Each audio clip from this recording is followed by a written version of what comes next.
Why Humans Avoid War, Part 22. Written by Space Paladin 15. Read by Daniel Million. The last official engagement I saw the humans partaking in, they deployed a total of 5 ships. That was all they needed. This time, they had raised a proper armada, gathering thousands of their finest vessels. Word had been sent to the Federation informing them of the disaster at the refugee camp and warning them to prepare for a devourer incursion in case of our failure. However, the Terrans opted not to request any military assistance or divulge the specifics of their plan. No doubt the speaker's sabotage was still imprinted in their memory. Earth's sudden mobilization, despite their given reasons, no doubt raised some alarms back in the Federation.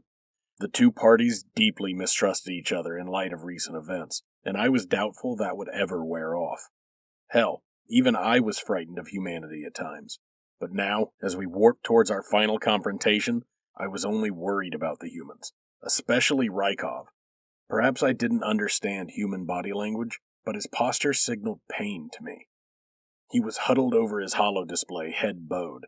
His shoulders sagged as though a weight had been placed upon him. Was he truly prepared to do what was necessary? I sidled up to him and nudged him on the arm. You all right? You seem like you're having second thoughts. Quite. Don't worry, I won't hesitate. The human sighed, shaking his head. The people at home won't understand what we sacrifice, what we give of ourselves. Perhaps you don't either, General. Dying? Almost dying? Getting shot? I offered. Rykov chuckled bitterly. Beyond that, you don't come back the same person. You have to live with the terrible things you've done, and you just try to convince yourself it was right. It is right. Trillions of lives will be saved. I think there is honor in that, I replied. Perhaps. There are no good choices today, he said. But believe me, I take no pleasure. The ship rocked violently as we were thrown out of hyperspace, on the fringes of the Devourer system. I skidded across the floor, groaning as I collided with a metal chair. That hardly seemed like a controlled emergence. It seemed that we had run into a warp disrupting field. The enemy must have installed some new defenses while we were away. I heard cursing a few lengths from me and saw Commander Rykov on his knees. It appeared he collided headfirst with a workstation. Grimy red blood was streaming from his nostrils, and his nose was jutting unnaturally off to the side. That definitely was broken, and in my estimation entailed a considerable amount of pain. I crawled over to the human. You require medical attention. I can oversee the commander picked himself up, gritting his teeth. It's but a scratch. Soldiers, I want weapons powered up yesterday. Shoot anything that moves that isn't one of ours. I limped after him, staring in disbelief. Was he really going to carry on like nothing happened? Humans were tougher than they looked. Sir, we have another problem, an ensign called. It appears the enemy detached a breaching pod.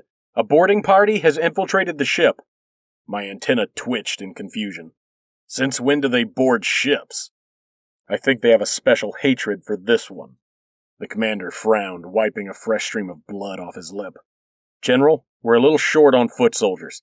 I'd like you to meet up with my security team in the main hangar and take care of the welcoming committee. Keep them alive if possible.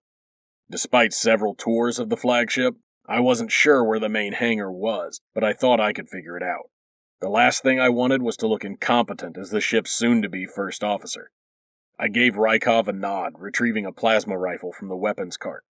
The gun was much lighter than I remembered, which I attributed to the nanite enhancements. My departure from the bridge was swift, and I had hoped that following my instincts would bring me to my destination. But after rounding a few corners, it became apparent I was heading in the wrong direction. The cupboards of pill bottles and syringes suggested that this was the medbay. There wasn't a physician in sight. Non-combatants were probably locked down until the ship was secured. I surveyed the walls, looking for a map. There had to be some sort of directions, somewhere, for evacuation procedures at least. My ears perked up as footsteps echoed down the hall, and I sighed in relief. Perhaps these humans could steer me on the right course. I was about to call out, but then I realized something was off. Those weren't the heavy thuds of Terran boots.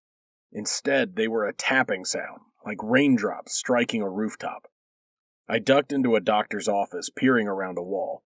There were 5 Devourer soldiers by my count, slinking through the hallways. They seemed to be sweeping the premises for any stragglers. I pressed my gun to my chest, trying to steady my breathing. My only hope was to ambush them and take several out before they knew what hit them. Shadows stretched past the doorframe, which suggested they would pass the office in a matter of seconds.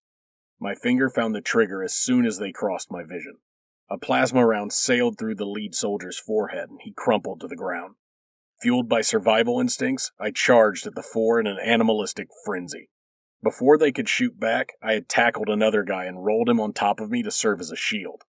His friends opened fire, and I felt his body spasm as it was peppered with rounds. There was a pause as their weapons went on cooldown, and that was all the time I needed. Wriggling out from under the corpse, I picked off one with a shot to the chest, then turned my rifle on the second. A volley tore through her neck, and she collapsed in a bloodied heap. 4 down, 1 to go. Theoretically, the last guy should have been the easiest to take out, but the opposite seemed to be true in experience. This one was watching me with sharp eyes, and ducked just as I found my aim. My shot whizzed over his head, burying itself harmlessly in the wall. To make matters worse, my rifle buzzed in my hands, indicating that it was on a 5-second cooldown. Well, shit. His gun was almost recharged at this point, which meant I had to act immediately. I closed the distance between us with long strides, jabbing him in the gut with the butt of my rifle. With a sharp exhale, he stumbled backwards, dropping his weapon on the floor. I reached for the loose firearm, but my action didn't go unnoticed. He kicked it away and moved towards me. Panic spurred me to swing my rifle at him like a club. Bashing him over the head didn't seem like the worst idea. Well, at least until I actually tried it. His hand shot up in a blur, catching the gun by the barrel.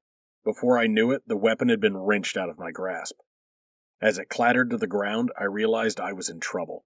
Hand-to-hand combat was never my forte, as it wasn't something the Jatari military trained in.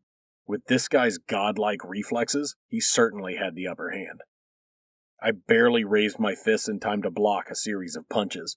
While I was trying to parry his strikes, he swept my feet out from under me. Pain shot up my spine as I smacked against cold metal. He sank to my level in a flash, placing me in a headlock. Thrashing about, clawing at his face, none of it seemed to do any good. His grip around my airway only tightened, and I could feel my awareness dimming. A burning sensation pulsed through my lungs as my body screamed for oxygen. It was becoming increasingly hard to form coherent thoughts. A shroud of darkness was creeping into my perception. In a few moments, I would slip into its embrace. There was a sickening crunch, which I only faintly registered. My assailant's grip slackened, and I pulled free, gasping for air. An ache lingered in my throat where his arm had been, and I figured I'd have some bruises to show for our encounter. But without intervention, it could have been a lot worse. What were you thinking?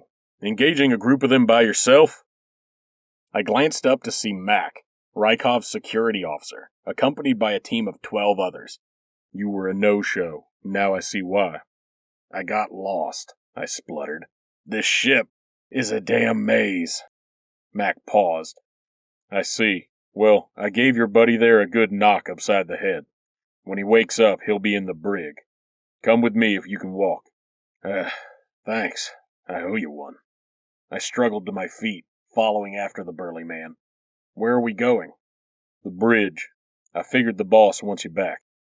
What? I'm sure there are more of them. We have to. There were. Past tense, he growled.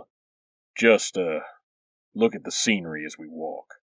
A series of questions floated through my mind, which I figured were better left unanswered. Was he saying they cleared the entire ship? It couldn't have been more than 15 minutes since I set off on Rykov's orders. The meaning of the statement became apparent as we entered the main passage to the bridge. Bodies were splayed out in the hallway, with blood and brain matter splattered on the walls. One of the corpses had a severed arm shoved down its throat, while another was sawed clean in half. I didn't even want to know. The brutality was revolting. Scenery? I stared around me, dumbfounded. What the fuck, Mac? These guys are slaves! Did you have to butcher them? Rykov said alive, and you... Calm down. These are no slaves. See the brands on their necks? The human lowered his voice. Your friend, Biem, warned us about them.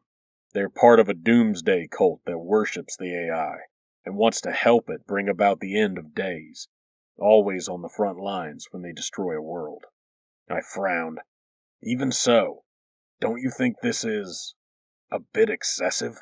Not at all. In fact, I wish they suffered more. I fell quiet. Deriving pleasure from another being's pain seemed cruel, yet Max spoke as if it were the most natural thing in the world. It was in the glimpses of their worst impulses that humanity terrified me.